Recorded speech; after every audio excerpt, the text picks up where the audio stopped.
Welcome to LFC Live. Myself, Conor McCloskey, joined today by our CEO Dave Black. Dave, welcome to Dingwall. Thanks for joining us and spending a bit of time with us today.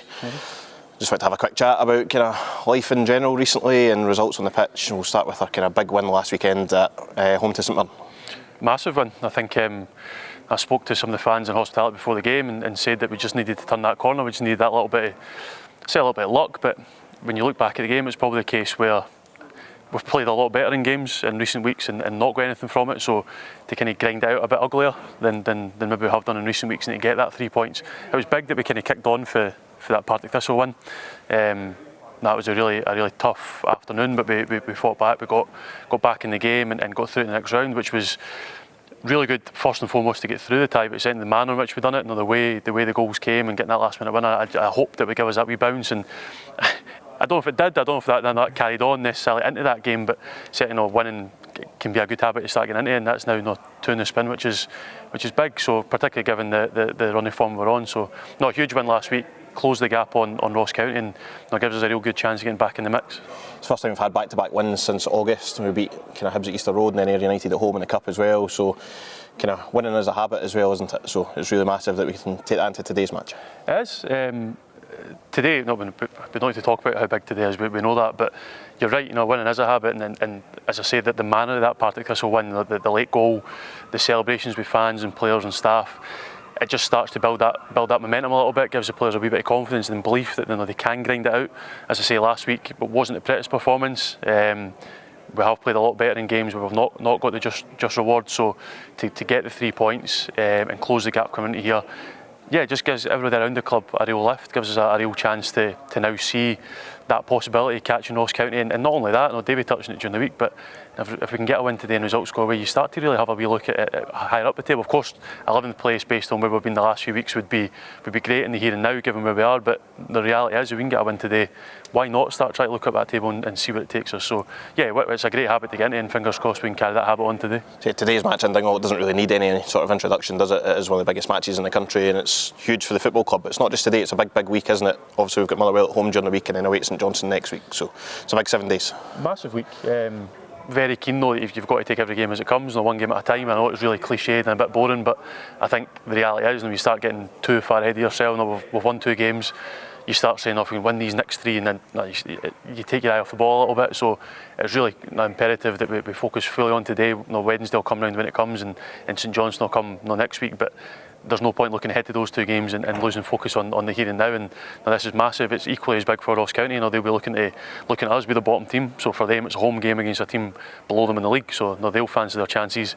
But we've got to come here and use that momentum and use that little spring that we've had in the last few weeks, and hopefully carry it on and get back on level terms with Ross County. One we can look forward to though, Dave, is Celtic away in the Cup. It's obviously going to be a massive tie. We've had 2 big games before this, seen off really good championship sides in terms of Raith Rovers at home and Partick away. How big is that tie at Celtic, probably not just on the pitch but financially for the club as well?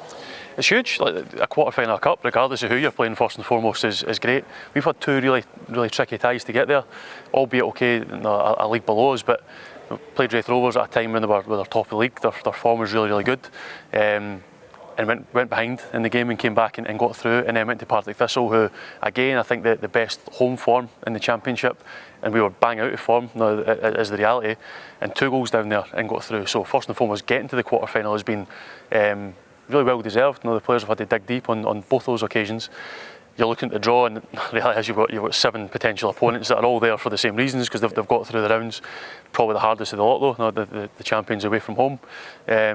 Financially, of course, it comes with its rewards, and it's no great secret that any increase in finances is massive for us. So it's a welcome bonus, but I think we've got to make sure that we're not already writing ourselves off and saying that it's a great financial reward, but it's 90 minutes, it's 11v11.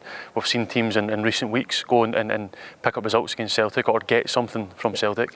We still a couple of weeks to go and a few games to go before then, but we're in a little bit of form, back-to-back victories like you said. So if we can carry that momentum on these next 3 games going into Celtic, then why not? There's no pressure on us going to Celtic Park. No one's expecting anything from Livingston going there, so why not? Stranger things have happened, and at the end of the day, as I say, it's 11v11. we'll go there with the pressure off, and it's really for Celtic to make sure they do their job. They'll have a home crowd, full house hopefully on that financial side, but let's not fully focus on the financial side. And no, it's a chance to get to a semi-final, chance to get to Hampden, and this time with fans being able to go there and back us. So yeah, really looking forward to it, really excited. I think as certainly at the club, the players and for myself, in this role now, that's what you want. You want to go to Celtic Park, you want to go to Ibrox and Tynecastle and all these places and take on the best in the country. So now let's enjoy it for what it is and see what it takes us when the time comes. It's not just about kind of Livingston Celtic that weekend. Our women's side also qualified for the quarter-finals of the Scottish Cup. They'll play host to the Spartans as well, so it's got a big weekend for the club in general. Massive weekend. I mean, I think it's 19 years since the men's team won a Scottish Cup quarter-final. First time the women's team I've got to that stage. Only team outside the SWPL 1 to get there, so a huge achievement for the women's section as well. And I think, yeah, there's an opportunity for the club to really have a great weekend. No two tough fixtures, despite no home advantage for the women's side. You're still playing against a team the league above, so it'll be difficult. Spartans have not so much last week. Before that, started to pick up a few good results. Now they have been down the bottom end of the table, so and our team are at the top end of the league below. So again, if our form, if the girls can tap into that and have that belief that again nothing to lose, you're playing against a team league above. Why not go there and fully believe and back yourself and get through to a semi-final? Again, the semi-finals for that cup are at Hampden, so 90 minutes away for a trip to Hampden. Now imagine if the men's and women's team both pulled off shocks, if you like, that weekend, and we had another weekend to look forward to with two teams in a semi-final at Hampden would be fantastic. So no, a great achievement for both sides. And fingers crossed, come that weekend we've got more to shout about. Obviously, you've kind of stepped into a new role this season. You've been at the club for quite a few years now, but now Chief Executive of the football club, which will come with its own challenges, of course, as well, with things not going as we kind of planned on the pitch. But what are the challenges you kind of see off the pitch as well that maybe our fans don't see kind of on the face of things?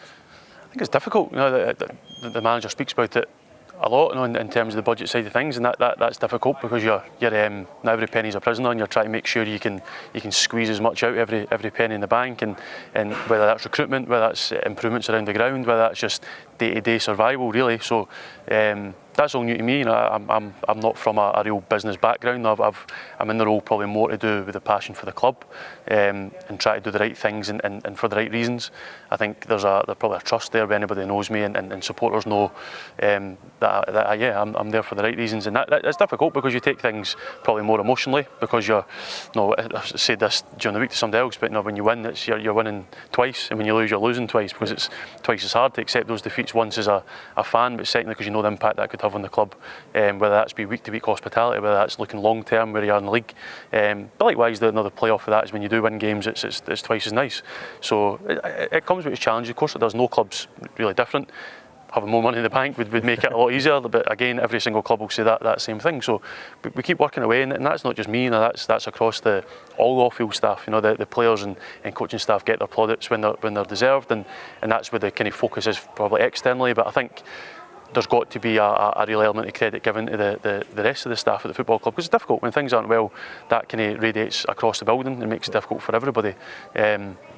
So I think, that there's a huge abundance of credit due to everybody, from front of house to the kitchen staff to the maintenance team. We're all in it together, and we've all got a job to help pick each other up week on week, and particularly this season when it's been particularly difficult at times with the run of form we've been on. So it's been challenging. It's been a lot of learning for me. It's really new to what I've done previously, but no, you're still enjoying it. Still got that same passion that I had before I took the role, that same passion I had before I came into the club working at all. So, but of course, all of those things become a lot easier on days like today if you can pick up 3 points and really start to try and close that gap in the league and look upwards. On that, I think Davey's had some kind of interviews with myself. Obviously, he talked about a real unity since some honest conversations after the Motherwell match where we lost 3-1 kind of in North Lanarkshire.